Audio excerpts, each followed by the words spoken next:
Buenos días, don Guillermo. Buenos días, don Luis del Pino. Vamos con las noticias de las 7.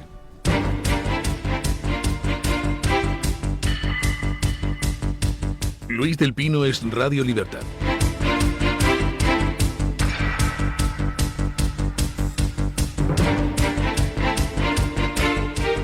Hola, muy buenos días y cordial saludo para todos. Comenzamos con la información de este viernes 3 de octubre contándoles que un terrorista mató a 2 personas e hirió gravemente a otras 3 en un ataque con coche y cuchillo contra la sinagoga de Heaton Park en Manchester durante el Yom Kippur.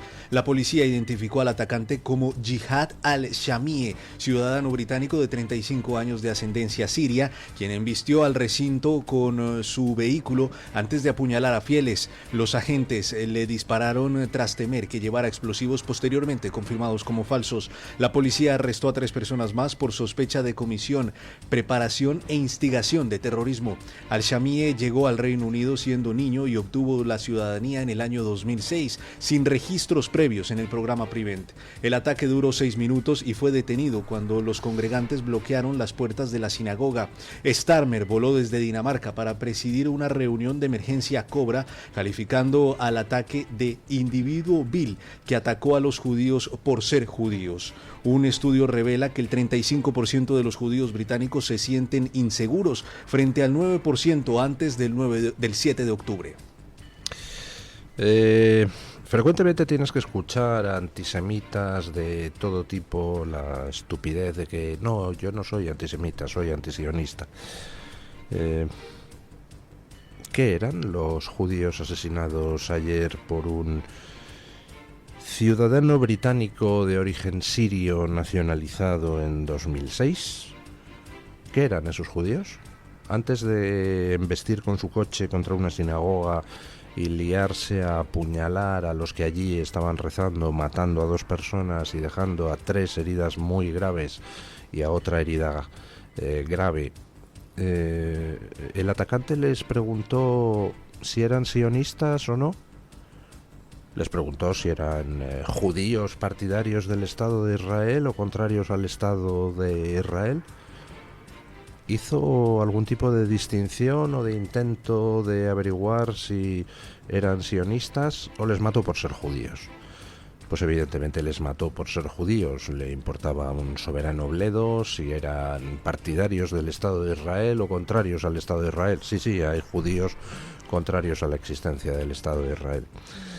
Todos los que animan el odio a Israel realmente son antisemitas, son antijudíos, son los que con sus palabras de odio siembran para que luego se cosechen muertes de judíos a manos de terroristas como el de ayer en Manchester. La retórica antisemita al final se traduce en asesinatos antisemitas. Dice Keir Starmer que está muy consternado, que era un individuo vil, que ha matado a judíos por ser judíos. Sí, era un individuo vil que ha matado a judíos por ser judíos. ¿Y qué responsabilidad tiene Keir Starmer, el primer ministro inglés, en crear el caldo de cultivo para que un individuo vil le dé por asesinar a judíos? Cuando Keir Starmer se dedica a criminalizar a Israel, cuando Keir Starmer se dedica a ponerse del lado de unos palestinos que siguen gobernados por Hamás, cuando Keir Starmer hace eso, ¿está disuadiendo a los individuos viles de atacar a judíos por ser judíos o les está animando a atacar a judíos por ser judíos? Del acoso que los judíos europeos sufren, judíos europeos no, judíos occidentales, porque en Estados Unidos también el antisemitismo ha ido en ascenso, del acoso que los judíos vuelven a vivir en Europa 80 años después, 90 años después del ascenso de los nazis al poder en Alemania, de esa inseguridad, de ese miedo con el que hoy viven los judíos. Los responsables son aquellos que desde la extrema izquierda, la izquierda y por desgracia también una parte de la derecha se dedican a criminalizar a las víctimas, es decir, a Israel, mientras se alinean del lado de los verdugos, es decir, de quienes cometieron el atentado terrorista del 7 de octubre, que fue el pogromo antijudío más importante desde la Segunda Guerra Mundial.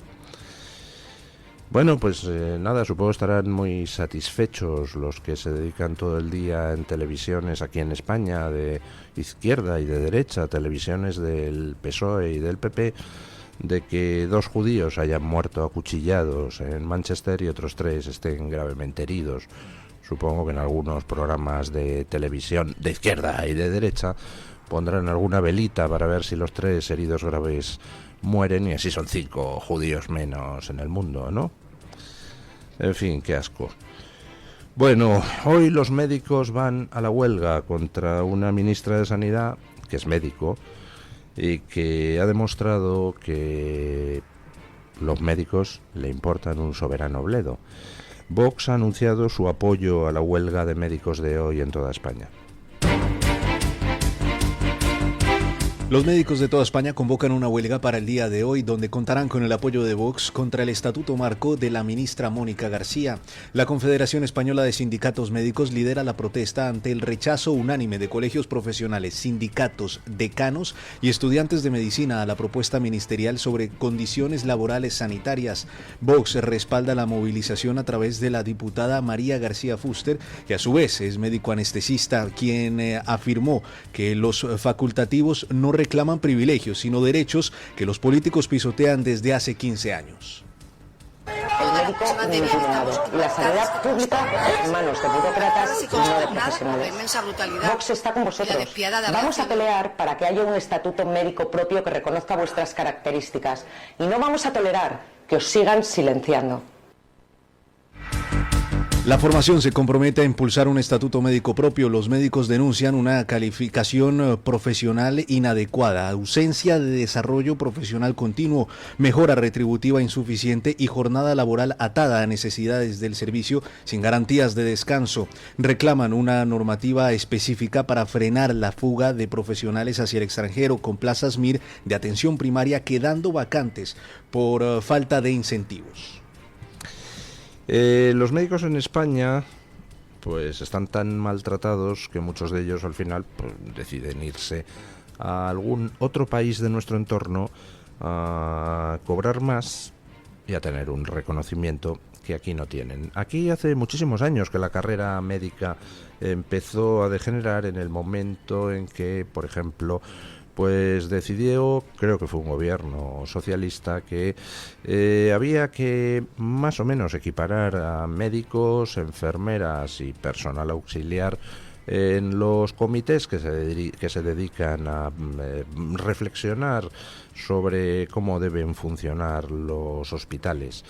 En lugar de que nuestra sanidad pública tenga unos médicos bien pagados, reconocidos y con unas responsabilidades adecuadas a lo que es su función, que es, junto con la de enfermería, la fundamental, pues lo que vemos son hospitales donde la voz de sindicalistas, que no son médicos, no son enfermeros, se representan a los ayudantes de hospital, celadores, personal auxiliar, pues vemos unos centros médicos donde esa voz del mundo sindical controlado por la izquierda pues más o menos se equipara a la de la profesión médica. Los médicos llevan reclamando un estatuto que reconozca las particularidades de su labor y que les otorgue las responsabilidades, la retribución y las condiciones de trabajo adecuadas muchísimo tiempo. Y ni caso, por supuesto, por parte de doña Mónica García, que es esa señora que nos enteramos de que se dedicaba durante la pandemia a cobrar algún sueldecillo que no debía, y creo que tuvo que devolver parte del dinero que no había cobrado debidamente. Mónica García ha llegado al ministerio y ha logrado lo que parecía imposible, que toda la profesión médica se una para decirle que ya está bien, que la profesión médica merece un respeto. Y hoy en toda España, pues los médicos irán a la huelga y se manifestarán para comunicar una cosa muy simple, que ya está bien de que no haya un estatuto de la profesión médica que regule sus retribuciones, atribuciones, responsabilidades y reconocimiento. Tenemos unos profesionales sanitarios excelentes en España, tanto que cuando salen fuera de España el trabajo que hacen es valoradísimo. Y sin embargo, resulta que tenemos que traer médicos de fuera, de otros países, quizá con unas normas de concesión de títulos no tan estrictas como aquí, para cubrir vacantes, porque no se encuentran médicos que estén dispuestos a, por el salario que se les ofrece, que es mucho menos de lo que se les ofrece, yo que sé, en Inglaterra, pues encima tener todos los sinsabores y ninguna satisfacción. Bueno, pues seguiremos atentamente el tema de las reivindicaciones y de la lucha de los médicos por conseguir un estatuto digno. Ayer, ya saben ustedes que los de la flotilla de Gaza terminaron sus vacaciones en el mar cuando los israelíes abordaron los buques, los detuvieron a todos y les dijeron que se acabó la juerga. Y en respuesta, pues algunos miles de personas han salido en España, especialmente en Madrid y Barcelona, a protestar por el asalto a la flotilla. No eran muchas personas las que han salido. Ahora, eso sí, salvajes lo eran un rato, escuchen. Manifestantes antiisraelíes causaron disturbios en Barcelona y Madrid tras la interceptación de la flotilla de Gaza con escaparates rotos, vandalización de comercios y pintadas en el centro de Barcelona. ¡Que viva la lucha!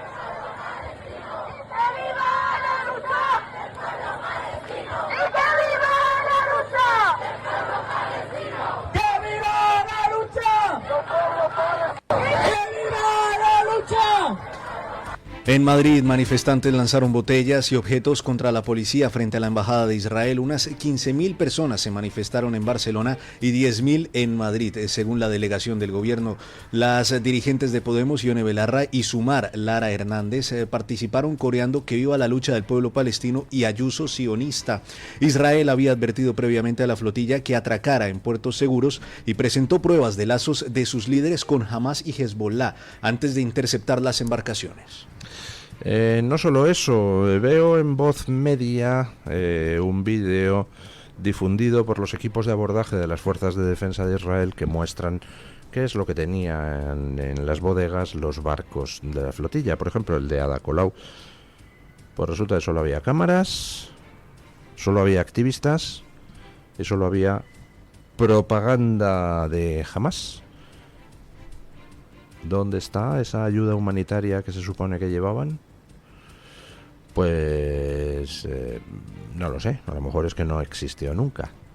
A lo mejor es que solo se buscaba la fotografía, la campaña de propaganda, las excusas para que unos salvajes salgan ayer en Barcelona y en Madrid, entre otras cosas, a vandalizar tiendas y reventar escaparates. Pero de nuevo, de todo esto, los responsables son los que crean el caldo de cultivo. Los responsables son los que se dedican a difundir las mentiras de Hamas, los que se dedican a difundir las falsedades de que en Gaza hay una hambruna brutal provocada por los israelíes o de que Israel está cometiendo un genocidio. Ambas cosas son repugnantemente falsas. Pero ahí tenemos a los medios de comunicación a izquierda y, lo que es más indignante, a derecha, difundiendo esa bazofia para crear luego las condiciones para que algunos salvajes se sientan legitimados para dedicarse a destruir escaparates en nombre de la causa palestina. Bueno, pues si la causa palestina es destruir escaparates en Madrid y Barcelona, pues quizá haya que poner coto a la causa palestina. Ya lo dije ayer en el programa. ¿Solución de dos estados?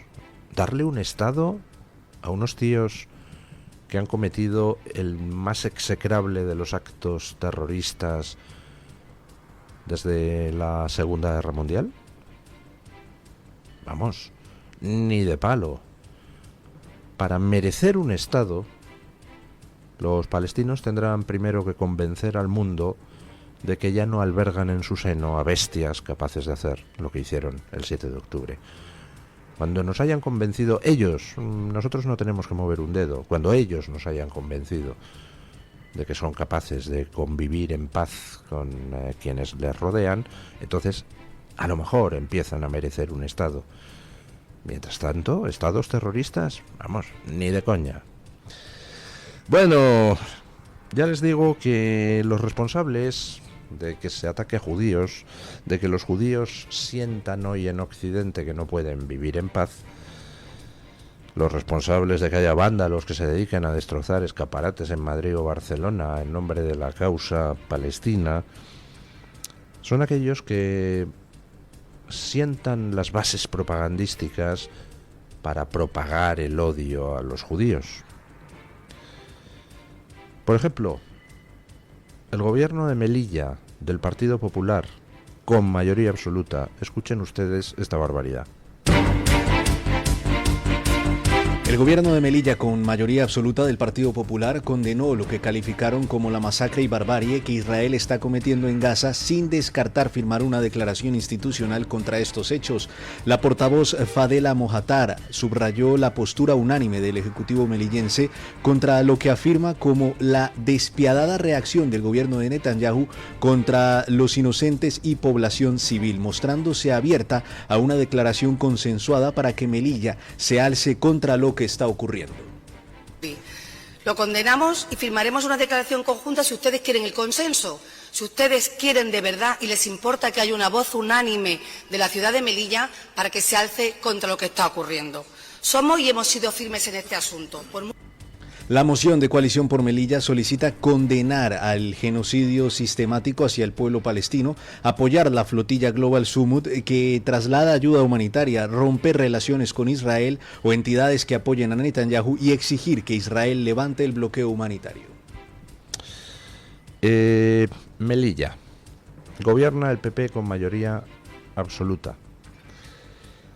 Y entonces el PP afirma, el gobierno de Melilla, que Israel está cometiendo una masacre y que lo del ejército israelí en Gaza es barbarie, criminalizando a Israel, criminalizando a los judíos.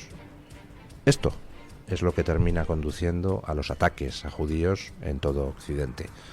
La gentuza, como los del PP de Melilla, que se dedican a propagar antisemitismo con sus declaraciones. Y lo más grave es que no se quedan ahí, es que le dicen a los de Coalición por Melilla que están dispuestos a firmar una declaración institucional condenando el genocidio. Coalición por Melilla, es decir, ese caballo de Troya de Marruecos en Melilla.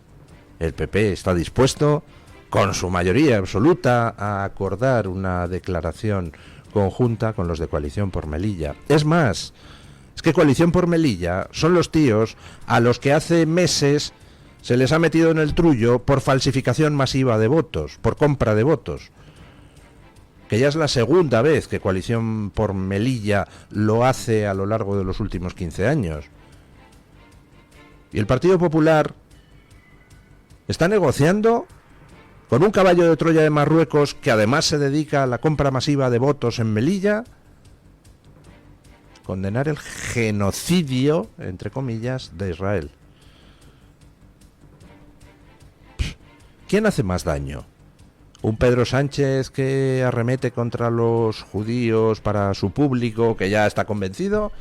¿O el Partido Popular que arremete contra los judíos cuando sus votantes no están por esa labor?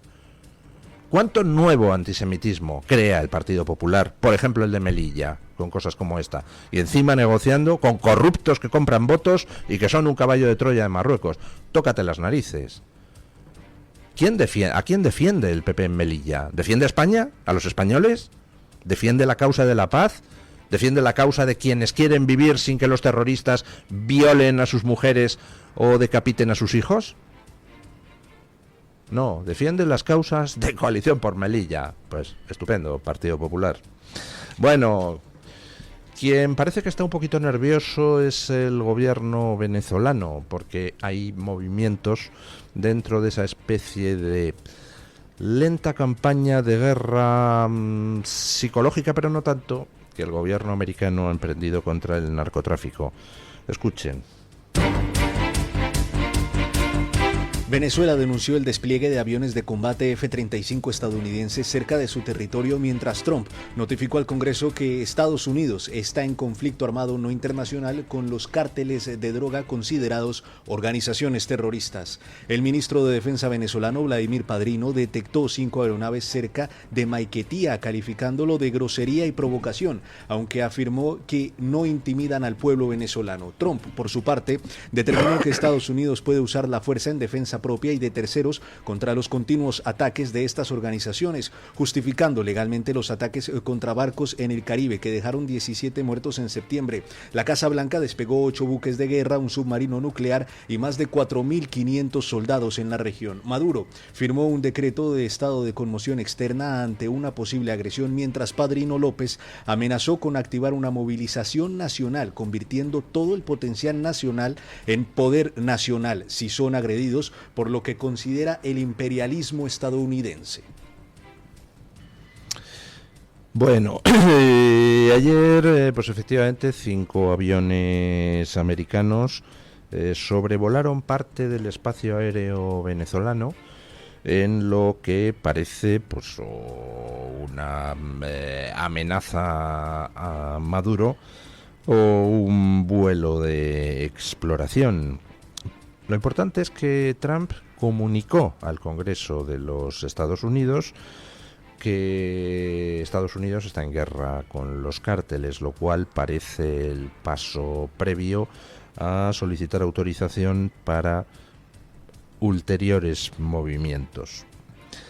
Ya veremos cuáles son esos movimientos. Estados Unidos ha puesto en marcha un bloqueo que parece que está siendo total de las costas venezolanas en lo que respecta al tránsito de tanto de petróleo como de droga. Con lo cual Venezuela, pues en estos momentos se queda sin posibilidades de ingresar efectivo. El narcorrégimen de Maduro pues tendrá que encontrar formas de contentar a sus sicarios, a los que no les suele gustar el no cobrar. Pero eso parece que es la primera parte del plan. La segunda parte, no, el gobierno americano no se corta, es emprender la guerra por tierra. La demostración aérea ayer de Estados Unidos apunta a que posiblemente veamos acciones aéreas contra los centros logísticos y de producción de droga que pueda haber en territorio venezolano. No lo sé, es una conjetura, no es que haya información a ese respecto concreta, pero todo lo que está sucediendo en la última semana más o menos apunta a que esa sería la intención de Estados Unidos, incrementando otro pasito más la presión sobre un gobierno, el de Maduro, que cada vez nota más en la nuca el aliento de quienes le dicen que más vale que se vaya antes de que la cosa se ponga peor. Y menudean las noticias sobre cómo los planes para elevar a la presidencia a Edmundo González, el presidente legítimo de Venezuela, pues están ya muy avanzados. Bueno, vamos con la noticia de interés general del Banco de Santander.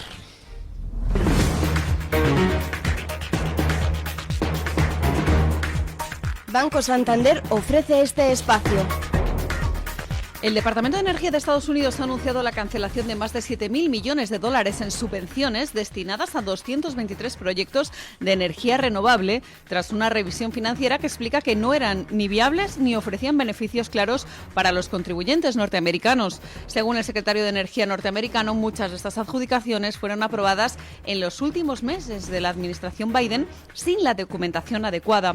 Para que se hagan una idea, del total de 321 proyectos cancelados, un 26% se otorgó entre las elecciones y la nueva investidura de Donald Trump. Banco Santander ha ofrecido este espacio. Mensaje de Marga para sus jefes. Oye, chicos, que muchísimas gracias por todos estos años juntos.